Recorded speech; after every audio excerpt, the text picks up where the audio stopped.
So the goal today is to figure out how to use logarithms to help us take derivatives of really messy or very strange looking things where power rule and quotient rule are too hard to use, too messy, or something that we just don't know what to do with.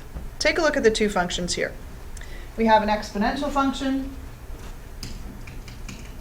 and a power function, both of which we know how to take the derivative of. Go ahead and take the derivative, press pause. So the exponential function uses a logarithm and the exponential function itself in its derivative. Power function uses power rule for its derivative. Hopefully these aren't surprises, something we've already talked about. But what do we do if we've got a function raised to a function?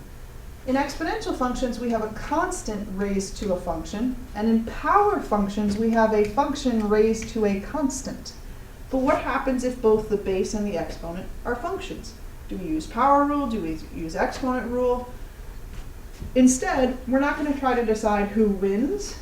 We're going to use logarithms to help make things simpler. For example, sine x raised to root x. Well, my base is a function and my exponent is a function. So I need something to move that exponent. Luckily, we have logarithms. Logarithms have a property that move exponents of their input outside as a product. So by property of logs, for something simple like natural log of x cubed, that's equal to 3 natural log of x. So if I can do that with a constant, I sure could do that with any exponent. So for my sine x raised to the root x, I'm going to use a natural log to move that root x out front. But if I take the log of the right side of the equation, I also have to take the log of the left side of the equation. So we can logify, like square rooting both sides of an equation, we can log both sides of an equation. I chose natural log just because it has less letters to write and I'm a little lazy. But you could use any logarithm you want, base 10, base 3, base 8, whatever, as long as you use the same log base for both sides.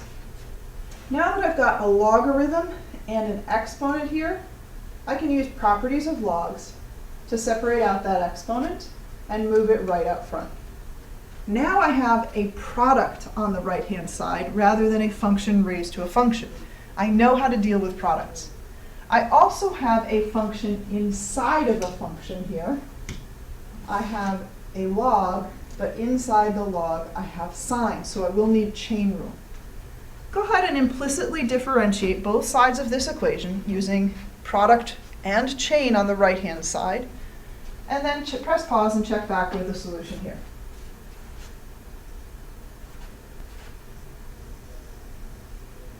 So first, when I took the derivative implicitly, I end up with 1 over y prime on the left, and this lovely sum on the right. So far, so good? Okay, here's first, d last, and here's last and d first. Are we okay with that? Excellent. So next I'm going to solve for y prime. Solving for y prime, all I need to do is multiply by y. And now I end up with a y inside of my derivative. I can, however, put my derivative entirely in terms of x. I just need to remember that y was previously defined in terms of x. So I can make a substitution for the y that's in my derivative and have my entire expression in terms of x instead of included y's. So with a simple substitution, we end up with this not very simple, not very compact, not very elegant derivative.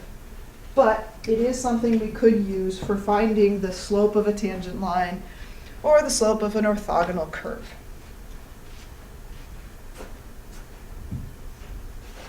So you're going to practice. There are a few steps that I used in the last problem. I logified both sides of the equation. And the purpose of that was so that we could simplify using properties of logs.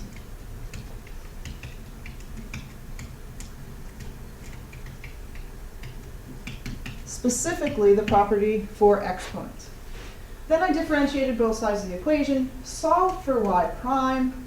When I solved for y prime, I still had a y inside of my derivative, so I could substitute for that using the y expression from the original statement.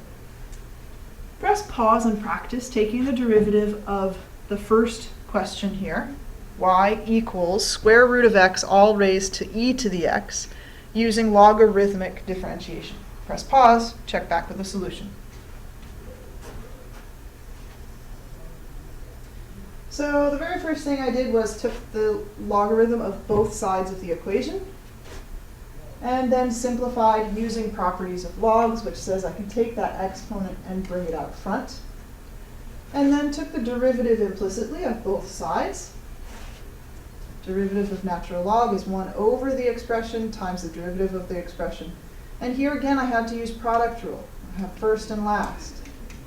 So I have first, I have the derivative of the last, then I have last and the derivative of the first. Just to check in a little bit, oops, sorry. Natural log of square root of x, if I want the derivative, that's 1 over root x times the derivative of root x, but that simplifies nicely to 1 over 2x. That's where this came from. My next step is to solve for y prime. And all I did was move the y across the equal sign, but I also substituted in for it. So now I have this nice little expression that is the derivative in terms of x only. Go ahead and try number 2 here with the same process. Press pause and check back with the solution. Again, first step, take the logarithm of both sides of the equation.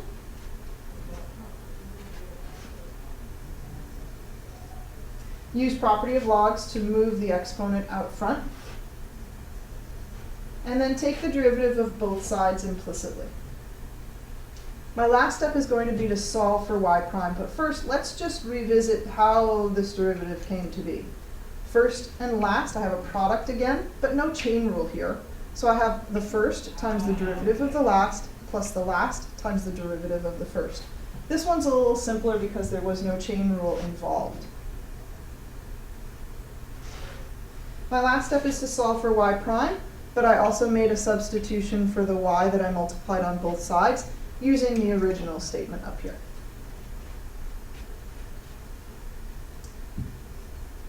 Using logarithmic differentiation for functions raised to a function is one use. There are others. This particular expression is really ugly. It has product rule, it has chain rule, it has quotient rule. I don't want to take its derivative at all. But if we can make this simpler, that would be helpful. So properties of logs are not just useful in removing an exponent and putting it out front of the expression as a product, but property of logs also allows to rewrite quotients and products. For example, log of 2x divided by 5 is the same as natural log of 2x minus natural log of 5. I could go one step further because I have a product in this log. I could have natural log of 2 plus natural log of x minus natural log of 5. If you have division within your logarithm, you can have subtraction of 2 separate logs. If you have multiplication within your logarithm, you can have addition of 2 separate logs. Hopefully these rules and properties are ringing some bells, and they will be useful in what we're doing because I have both a product and a quotient. I'm not going to worry about the product here or here with the constant because when we take derivatives that have a leading coefficient, that leading coefficient just comes along for the ride and we don't actually need product rule.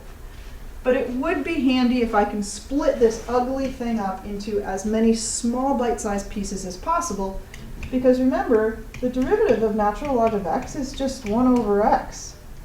That makes my life easy. So if I can get my expression down into tiny little bites, taking the derivative will be quite easy. So I took the log of both sides. Now this is very similar to our first step in logarithmic differentiation in the previous problems. But now I'm going to use different properties of logs to express this expression in smaller pieces. Press pause and try. Use properties of logs and express the quotient inside the natural log in as many small pieces as possible. So I use properties of logs and I split it up into a product in the top and just something in the bottom. So here's my idea of using the properties when I had a quotient, and here I had a product, so I split it up into 3 pieces. We could split it up into more, but this is enough for me. So now we're going to take the derivative of both sides of the equation. Be careful where you have chain rule or rewrite using another property of logarithms before you differentiate. Your choice. Press pause and take the derivative. Okie dokie. So, I took the derivative as is. I didn't change it any further. So in little pieces, if I had the natural log of x squared, its derivative is 1 over x squared times the derivative of what's inside using chain rule, and simplifies nicely to 2 over x. That's where I got my first piece here. Very similarly, for the second piece, I need chain rule again because I have a function, 3 sine x, within a function natural log. Derivative of natural log is 1 over its input, which in this case is 3 sine x, times the derivative of that input, which is 3 cosine x. This is lovely. My 3's go away, and I really just end up with, ooh, my 3 didn't go away. It should go away. I just end up with tangent of x. True? True. The next expression, again, I have a function within a function.